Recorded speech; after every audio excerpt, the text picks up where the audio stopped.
Bismillahirrahmanirrahim. Assalamu alaikum. My name is Algaza and I welcome all of you the platform of Pen Gravity.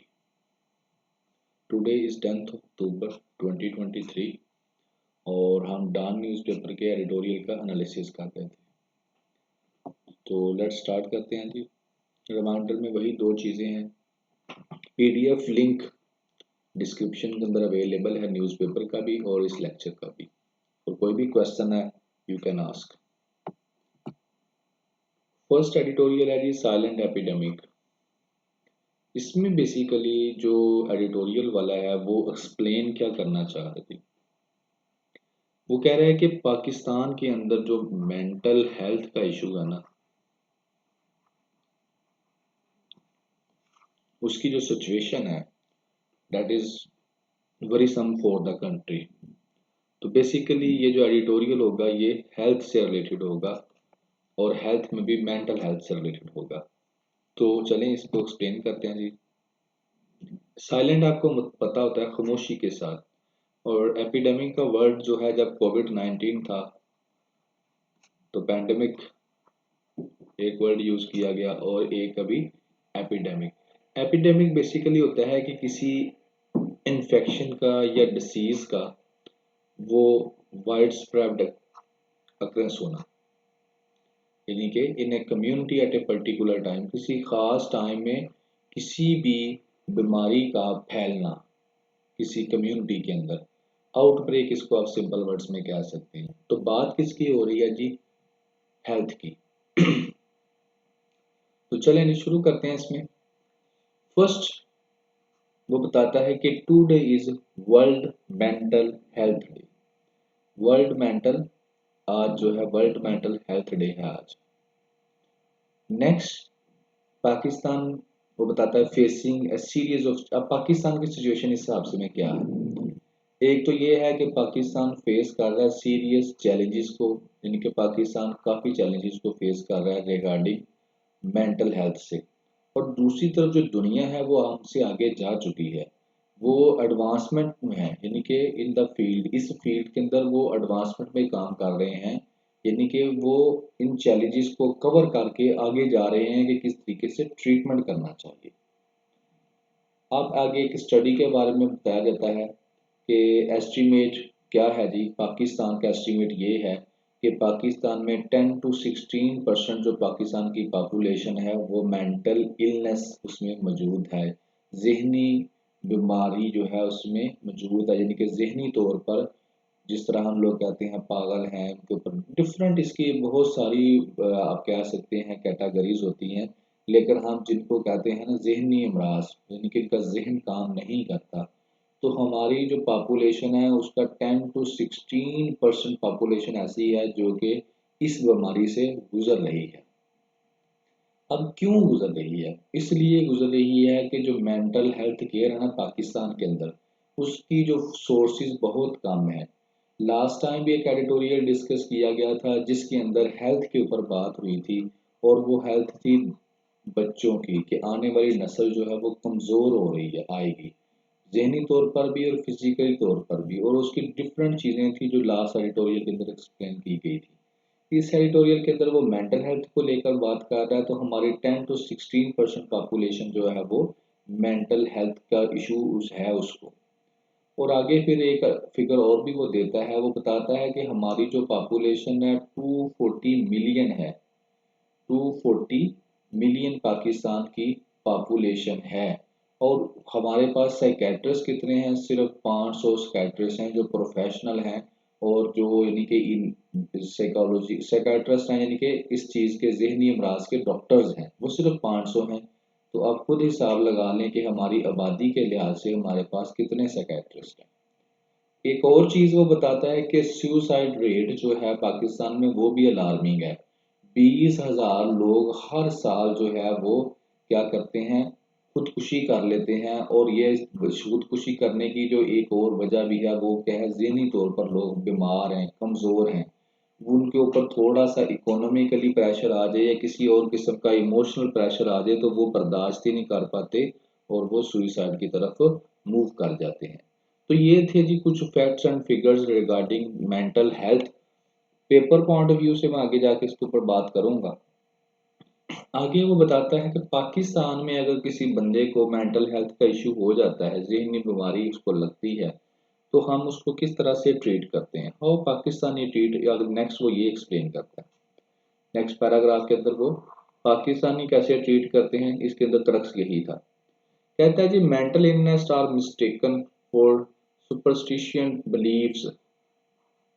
जैसे जी हमारे एक beliefs है ना, जैसे ऐसी चीजें जो हमें नजर नहीं आती, उनके ऊपर हमारे बड़े बिलीव हैं पाकिस्तानियों के, जादू के ऊपर।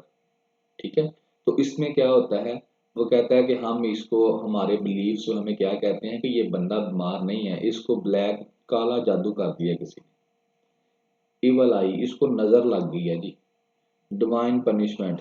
ठीक है ना, ये जो है जी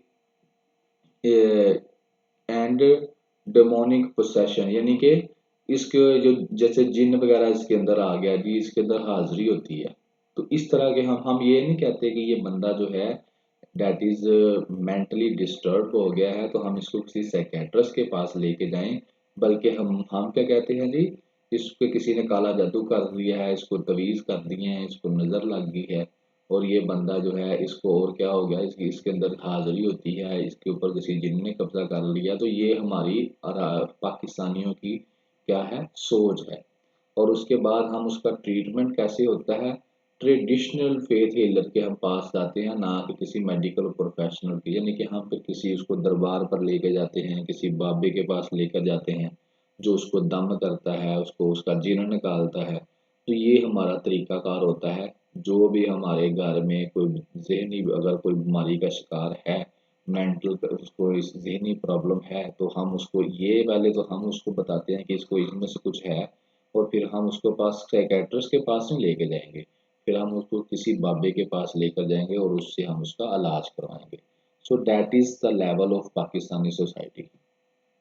अब पाकिस्तान को क्या करना चाहिए है इस मेंटल हेल्थ को बेहतर करने के लिए। जो हमारी 10 to 16% जो पॉपुलेशन है वो इस बीमारी से गुजर रही है, तो हमें क्या करना है। पहले नंबर पर फंडिंग बढ़ानी है पाकिस्तान को एक, यानी कि इंक्रीज करनी है फंडिंग, ताकि जो मेंटल हेल्थ का इंफ्रास्ट्रक्चर है उसको बेहतर किया जा सके, यानी कि इसके हॉस्पिटल्स बनाए जाएं, इसके डॉक्टर्स जो हों उनको अच्छी सैलरीज दी जाएं, ताकि वो यहाँ पाकिस्तान में स्टे करें और उसके बाद इलाज भी करें। फिर एक सेकंड नंबर पे हम पाकिस्तान को क्या करना चाहिए कि न्यू जनरेशन जो है वो उसको ट्रेन करना चाहिए, ट्रेन प्रोफेशनल। यानी कि हमारे पास सिर्फ 500 सेक्रेटरीज जैसे बता रहे हैं, तो हमारी पॉपुलेशन के हिसाब से ये बहुत कम है। तो पाकिस्तान को क्या करना है कि पाकिस्तान को जो नई यंग जनरेशन है उसमें से नए सेक्रेटरीज जो हैं वो तैयार करने पड़ेंगे, ताकि इस पॉपुलेशन की इस बीमारी को काउंटर किया जा सके। और थर्डली जो क्या है, इसके ऊपर फोकस रख के वर्क करना पड़ेगा। Urgently work toward eradicating stigma associated with mental health, यानी कि कंटिन्यूसली वर्क करने की जरूरत है, ये नहीं कि थोड़ा बहुत काम किया और इसको छोड़ दिया। एंड आगे वो कहता है कि call to action is clear करना, ये काम तो पाकिस्तानी गवर्नमेंट ने करने हैं, स्टेट के काम है। अब दूसरी तरफ कॉल टू एक्शन क्या है, कहता है policy makers, community leaders, educators, families and indeed all citizens, इन पांचों के पांचों को इकट्ठे होकर रिकग्नाइज करना चाहिए कि ये मेंटल हेल्थ का इशू है। पहले तो हमको मानना चाहिए कि ये है, हम लोग मानते नहीं हैं, हम कहते हैं इसको काला जादू किसी ने कर दिया, इसको नजर लग गई, हम ये नहीं मानते कि ये वाकई इसको ज़हनी बीमारी का शिकार हुआ है हमारा बच्चा। तो पहले हम सबको तो यूनाइटेड होना चाहिए इस चीज़ के ऊपर, और हमें इस चीज़ को तस्लीम करना चाहिए कि ये बीमारी दुनिया के अंदर एग्जिस्ट करती है, और उसके बाद फिर हमें मिलकर क्या करना चाहिए, इसके ऊपर वर्किंग करनी चाहिए ताकि हम कोई इसका रास्ता निकाल सकें। तो ये था जी साइलेंट एपिडेमिक। इसमें बेसिकली जो पेपर पॉइंट ऑफ व्यू से अगर बात की जाए तो हेल्थ के ऊपर आप इसकी बात कर सकते हैं कि पाकिस्तान के ऊपर जो मेंटल हेल्थ है उसका क्या स्टेटस है लोगों को, और इसके अलावा सुसाइड है उसकी बात आप इसके अंदर कर सकते हैं। और वे फॉरवर्ड तो ज़ाहिर है जी जो बताए गए हैं कि पाकिस्तान को क्या करना चाहिए, ये वे फॉरवर्ड ऐसे होते हैं कि ये आप जो है दूसरी जो हेल्थ के इश्यूज हैं उसमें भी सेट कर सकते हैं, दूसरे जो सोशल इश्यूज हैं उनमें भी आप इनको फिट कर सकते हैं। तो ये था फर्स्ट। सेकंड एडिटोरियल है सिमरिंग टेंशंस। ठीक है, इस ये पेपर पॉइंट ऑफ व्यू से is not so much important, तो इसको मैंने इसलिए ज़्यादा इस पर टाइम नहीं लगाएंगे, इसको सरसरा इसका व्यू करेंगे। इसमें जो प्रेजेंट पाकिस्तान की जो पॉलिटिक्स है उसके ऊपर डिस्कस किया गया है कि अब पॉलिटिकल पार्टीज जो हैं उनका एटीट्यूड क्या था और क्या है और पहले क्या था, इसको एक्सप्लेन किया गया। सिमरिंग मतलब सादा अल्फाज में मतलब होता है फ्यूरियस, यानी कि बढ़ना, टेंशन टेंशन, सिमरिंग बढ़ रही है, फ्यूरियस हो रही है, गर्म हो रही है, यानी कि बढ़ती जा रही है। जिस तरह से किसी चीज को बॉयल नहीं किया जाता तो उसका टेम्परेचर बढ़ता जाता है, तो इससे उन्होंने ये वर्ड लिया सिमरिंग टेंशन। अब यहाँ पर वो सिंपल सी बात करता है, बात उसने ये करनी है, मैं पहले आपको उसका क्रक्स बता दूं। तो पीडीएम बना था, आप सबको पता है पाकिस्तानियों को, तो पीडीएम की गवर्नमेंट बनी थी, जो पॉलिटिकल पॉलिटिकल पार्टीज ने मिलकर क्या किया, एक पीडीएम बनाई और पीटीआई गवर्नमेंट को के अगेंस्ट, और पीटीआई इमरान खान को जो है वो गवर्नमेंट से उतार दिया और खुद इन्होंने अपना बंदा गवर्नमेंट में बिठा लिया। तो इस वक्त ये सारी पार्टी, जिसमें पाकिस्तान पीपल पार्टी, पाकिस्तान मुस्लिम लीग नवाज, ठीक है, और उसके अलावा मौलाना फजलुर रहमान की पार्टी, ये सारे इकट्ठी थी। लेकिन अब जैसे जैसे इलेक्शन आते जा रहे हैं इनकी आपस में लड़ाइयाँ बढ़ती जा रही हैं। तो इसके ऊपर आई ये एडिटोरियल, कहते हैं कि PDM United against PTI, PTI के अगेंस्ट तो ये सारे इकट्ठे हो गए और उस काम भी किया, लेकिन अब एक जैसे जैसे इलेक्शन नजदीक आ रहे हैं ये एक दूसरे के खिलाफ होते जा रहे हैं। और मौलाना फजलुर रहमान ने अब कहा है कि इलेक्शन जो है वो जनवरी में नहीं होने चाहिए। क्यों? क्योंकि जो नॉर्थन एरियाज हैं केपीके के कुछ, वहां पर जनवरी के अंदर बर्फबारी होती है, तो वेदर कंडीशन बड़ी ख़राब हो जाएगी, मौसम के हालात बड़े ख़राब हो जाएंगे, रास्ते बंद हो जाएंगे बर्फ़ की वजह से। तो इसलिए लोग लो टर्न आउट रहेगा, बहुत कम लोग जो हैं वो वोट डालने आएंगे, और जो कि इलेक्शन के लिए ठीक नहीं है। ये मौलाना फजलुर रहमान ने एक अपने एक पॉइंट जो है रख दिया है। अब दूसरी तरफ यहाँ पे वो एक ही बात जो पेपर पॉइंट ऑफ व्यू से इम्पोर्टेंट है, वो है इलेक्शन कमीशन ऑफ पाकिस्तान। उसकी ड्यूटी है कि ये जो भी पॉलिटिकल पार्टीज के ऑब्जेक्शंस है उनको सीरियसली ले और उनके ऊपर वर्कआउट करके अपना रिस्पॉन्ड टाइमली दे। तो यहाँ पर एडिटोरियल वाला जो है वो अपना एडिटर जो अपना व्यू ये देता है कि weather should not be entertain, कि ये वेदर वाली जो बात है ना मौलाना फजलुर रहमान कर रहा है, इलेक्शन कमीशन ऑफ पाकिस्तान को इसको सीरियसली नहीं लेना चाहिए। क्यों नहीं लेना चाहिए? क्योंकि ये जो इलेक्शन हैं ये पूरे पाकिस्तान में होने हैं, और पाकिस्तान की जो इलेक्शंस हैं, तो पाकिस्तान की political social and economic stability ये सारी की सारी इन इलेक्शंस के ऊपर खड़ी है। और अगर ये इलेक्शन टाइमली नहीं होते तो ये पॉलिटिकल सोशल और इकोनॉमिक स्टेबिलिटी जो है वो ये डिले होती जाएगी। So free and fair election commission कराए ताकि पाकिस्तान रिस्टोर कर सके अपनी पॉलिटिकल सोशल और इकोनॉमिक स्टेबिलिटी। तो ये जो वेदर शैदर है और इस तरह के दूसरे जो एक्सक्यूजेज हैं इनको वो ना तस्लीम करे। तो सिमरिंग टेंशन्स की अगर मैं बात करूं तो इसके अंदर पॉलिटिकल पार्टीज जो हैं वो तो एक पेपर पॉइंट ऑफ व्यू से मैं बात करूं तो सिर्फ इलेक्शन कमीशन ऑफ पाकिस्तान है कि बात करूंगा कि ये इसको फ्री एंड फेयर इलेक्शंस करवाने चाहिए, and that is very important for the political social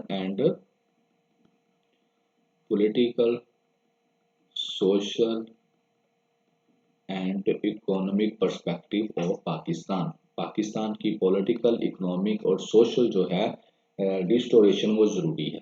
तो ये था इसमें आप जब पाकिस्तान की अगर किसी भी सोशल इशू में स्पेशली जो डेमोक्रेसी के पॉइंट ऑफ व्यू से बात करेंगे तो आप इसको ऐड अप कर सकते हैं। स्मगल्ड गुड, थर्ड वन जो एडिटोरियल है वो है स्मगल्ड गुड्स।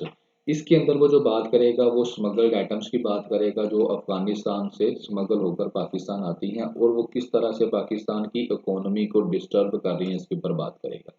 तो ये थोड़ा सा इंपॉर्टेंट है पेपर पॉइंट ऑफ व्यू से, तो आपने इसको जरा फोकस रखना है। स्मगल्ड गुड्स की सबसे पहले तो वो फिगर्स देता है। स्मगल्ड आपको पता है कि कोई भी चीज़ जो है एक मुल्क से दूसरे मुल्क जो है भेजी जाती है इलीगली, यानी कि वो डॉक्यूमेंटेड नहीं होती, उसके ऊपर वो यानी कि बगैर टैक्स पे किए वो जो चीज़ है जब मंगवाई जाती है तो उसको हम कहते हैं स्मगल की गई है। सबसे पहले वो ये स्टोरी बनाता है और बड़ी इंपॉर्टेंट चीज़ है यहाँ पर। वो कहते हैं कि 39% इंक्रीज हुआ है in Afghan transit cargo through Pakistan ports and territory in 1 year. एक साल के अंदर 39% इंक्रीज हो गया है ट्रेड का। अब इसकी वो दूसरी तरफ बताता है कि असल में हुआ क्या। पाकिस्तान के पास डॉलर्स थे कम, तो पाकिस्तान ने पीछे क्या किया, इंपोर्ट के ऊपर क्या कर दिया, बैन कर दिया कि पाकिस्तान ने रिस्ट्रिक्शंस लगा दी कि कोई भी बंदा इंपोर्ट नहीं करेगा, क्योंकि जब आप इंपोर्ट करते हैं तो आपको फिर पेमेंट करनी पड़ती है डॉलर्स के अंदर, तो डॉलर पाकिस्तान के पास था नहीं और पाकिस्तान डिफॉल्ट होने के नज़दीक था। तो पाकिस्तान ने क्या किया, जो थोड़े बहुत डॉलर उधार मंगवाए थे उनको संभाल कर रख लिया और जो चीज़ें इंपोर्ट की करने के ऊपर रिस्ट्रिक्शंस लगा दी। ठीक है, जब रिस्ट्रिक्शंस लगा दी डॉलर्स को बचाने के लिए, तो इस चीज़ का क्या हुआ, नेगेटिव इस फैसिलिटी का इस्तेमाल हुआ और स्मगल्ड गोल्ड जो है ना इस रास्ते से, जो पाकिस्तान ने सीधे रास्ते से तो इंपोर्ट के ऊपर क्या कर दी, रिस्ट्रिक्शन लगा दी। तो फिर क्या हुआ, ये जो गलत रास्ता है ना, जो बॉर्डर है अफगानिस्तान का, इसको इस्तेमाल करके ट्रेड होती रही, इंपोर्ट करते रहे चीज़ें मुख्तलिफ जो भी ट्रेडर्स हैं। तो यहाँ पर क्या हुआ कि फिर 39% इंक्रीज हो गया। ठीक है जी, ये थी स्टोरी। अब जो नया डाटा आया वो ये बता रहा है कस्टम का कि नंबर ऑफ कंटेनर्स बहुत ज़्यादा बढ़ गए हैं। शोर होता है बढ़ जाना। ये पहले कितने थी, 1 लाख और 1,02,886। फिजिकल ईयर 2023 के अंदर इतने कंटेनर आए हैं पाकिस्तान में, यानी कि जिनकी हुई है, यानी कि ट्रेड हुई है, कंटेनर की जो ट्रेड हुई है वो इतनी हुई है।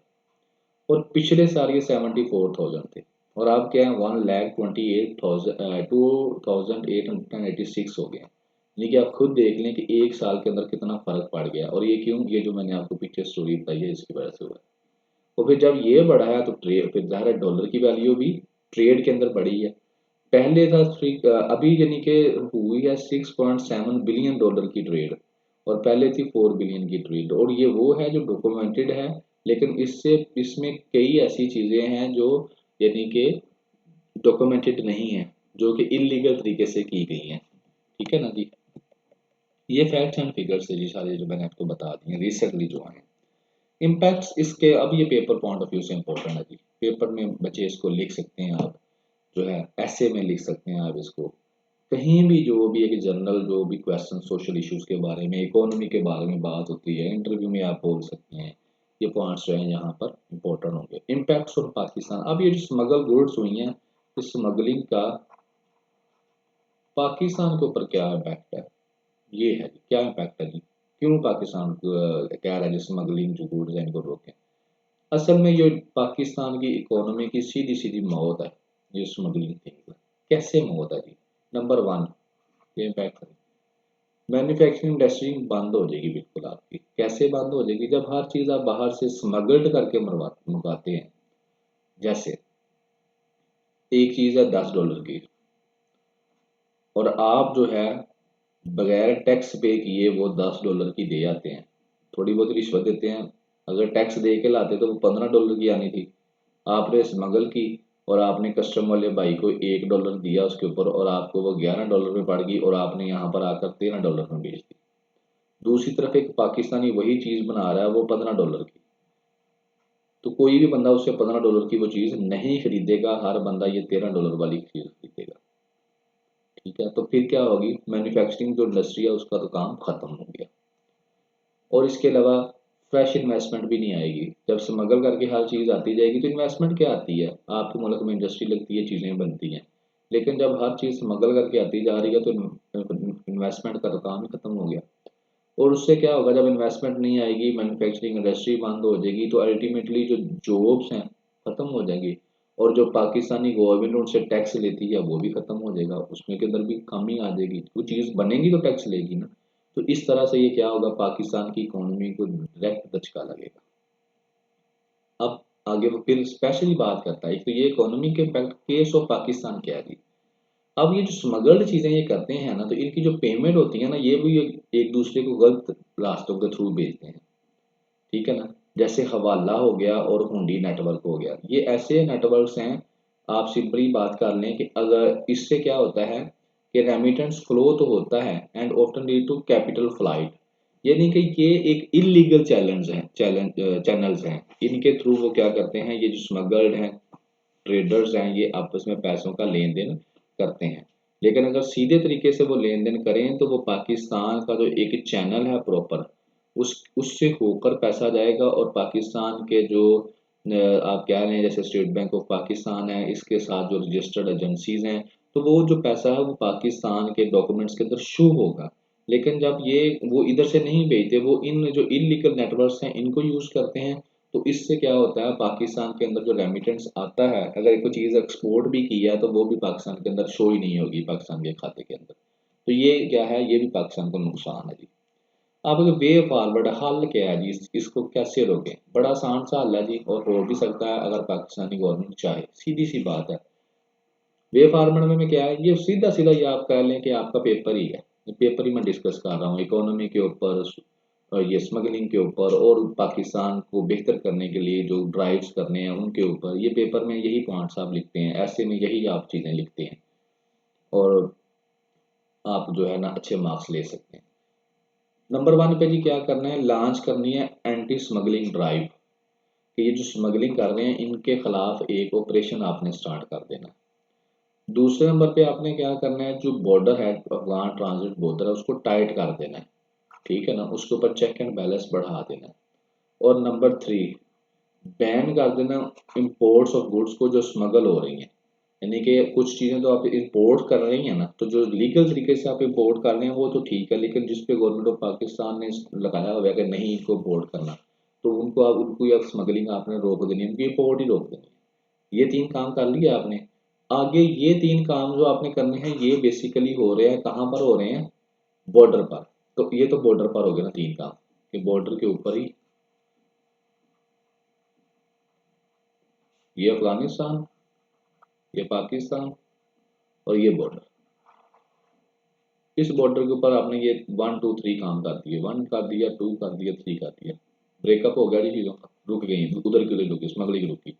अब आगे क्या करना है, अब इधर जो आ चुके हैं, अब एक अंदर भी हमने एक काम करना है, जो पाकिस्तान के अंदर भी काम करना है, वो क्या करना है, वो ये करना है कि वो चीज़ें जो फिर भी किसी ना किसी तरीके से पाकिस्तान में आ जाती हैं, अब उनके लिए क्या करना है।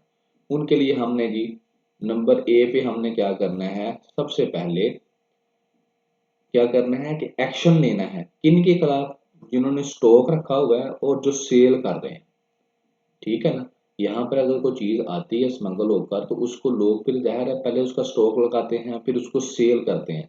तो इन दोनों बंदों के खिलाफ जो स्टॉक लगाया हुआ है और जो सेल कर रहा है स्मगल्ड और या फिर illegally imported goods in their shop without fear of law, तो इनके खिलाफ आपने क्रैक डाउन कर देना है। ठीक हो गया। और दूसरे बंदे वो हैं कि जिन जो स्मगल तो नहीं कर रहे, लेकिन वो थोड़े पोते पैसे देकर जो है अपनी चीज क्रॉस करवा लेते हैं, अंडर वॉइस इनवॉइस जिसे बोलते हैं, यानी कि 100 चीज मंगवाई, 100 आइटम मंगाई, 50 का बिल बनवा लिया, 50 ऐसे ही गुजार दी। तो अंडर वॉइस जो है उनके ऊपर भी आपने क्रैक डाउन कर देना है, उनको भी पूछा आप अपनी रसीदें दिखाओ जी। तो ये 2 काम हमने पाकिस्तान के अंदर करने हैं और ये 3 काम जो है हमने बॉर्डर पर करने हैं, तो ये जो स्मगलिंग वाला सिलसिला है ना ये रुक जाएगा, ठीक है। लेकिन ये काम जो है अल्टीमेटली जब आप शुरू करेंगे तो गवर्नमेंट को बहुत ज़्यादा प्रेशर आएगा। क्यों आएगा? सच बात तो ये है कि आम बंदा मेरे जैसा आपके जैसा ना तो स्मगलिंग करता है, ना इन चीज़ों को बेचता है। जो भी बेचता है उसके लिंक्स होते हैं, लिंक्स किससे होते हैं, पावर एलीट के साथ। पावर एलीट में कौन आता है, पाकिस्तान आर्मी आती है, मिलिट्री के जर्नल्स आते हैं, ब्यूरोक्रेट्स आते हैं, जजेस आते हैं, पॉलिटिशियंस पार्लियामेंटेरियंस आते हैं। तो इनके साथ उसके ताल्लुक होते हैं और इन्हीं ताल्लुक को इस्तेमाल करके वो ये काम करता है। तो जब आप लोग ये ड्राइव शुरू करेंगे तो आपको अंदर से ही प्रेशर आएगा, गवर्नमेंट के दौरान ही आपको जो रोकेंगे इस काम से। तो अगर तो फिर आप रुक जाएंगे तो भी ये काम चलता रहेगा और इसी वजह से ये चल भी रहा है। लेकिन अगर आप नहीं रुकेंगे तो ये स्मगलिंग खत्म हो जाएगी और यकीन माने that is the only way. ये सिर्फ एक ही रास्ता है अगर आपने पाकिस्तान को सेव करना है, पाकिस्तान की इकोनॉमी को बेहतर करना है, तो इकोनॉमी बेहतर हो जाएगी। So that is about the smuggled goods, ठीक है। और ये सीधा सीधा पाकिस्तान की इकोनॉमी, और इसको आप पॉवर्टी के साथ अटैच कर सकते हैं, जॉब्स के साथ अटैच कर सकते हैं, इसको आप मैन्युफैक्चरिंग के साथ अटैच कर सकते हैं, इंडस्ट्रियलाइजेशन के साथ अटैच कर सकते हैं। पाकिस्तान में इंडस्ट्रियलाइजेशन क्यों नहीं हो रही, उसकी ये भी आप एक चीज़ ये भी ऐड कर सकते हैं। एक्सपोर्ट क्यों कम है पाकिस्तान की, उसमें आप इसको ऐड कर सकते हैं। इतने पॉइंट्स मैं यहाँ पे जितने मर्जी लिख लूँ, बहुत ज़्यादा पॉइंट्स हैं कि पाकिस्तान की जो रिजर्व्स हैं इकोनॉमी के, वो क्यों कम हो रहे हैं जी, उसमें आप इसको अटैच कर सकते हैं। ठीक है, पाकिस्तान का जो, यानी कि मैं यहाँ पे जितने मर्जी पॉइंट्स, तो बहुत ज़्यादा चीज़ों के साथ you can add smuggled goods, कि किस तरह से जो स्मगलिंग है ये पाकिस्तान की इकोनॉमी को तबाह कर रही है, पॉवर्टी को बढ़ा रही है, जॉब्स को कम कर रही है, इंडस्ट्रियलाइजेशन को कम कर रही है, मैन्युफैक्चरिंग को कम कर रही है, एक्सपोर्ट को कम कर रही है, इंपोर्ट को बढ़ा रही है, किस तरह से। तो आप ये सारी चीज़ों के साथ इसको लिंक डाउन कर सकते हैं। सो आज के लिए यही, थैंक यू वेरी मच।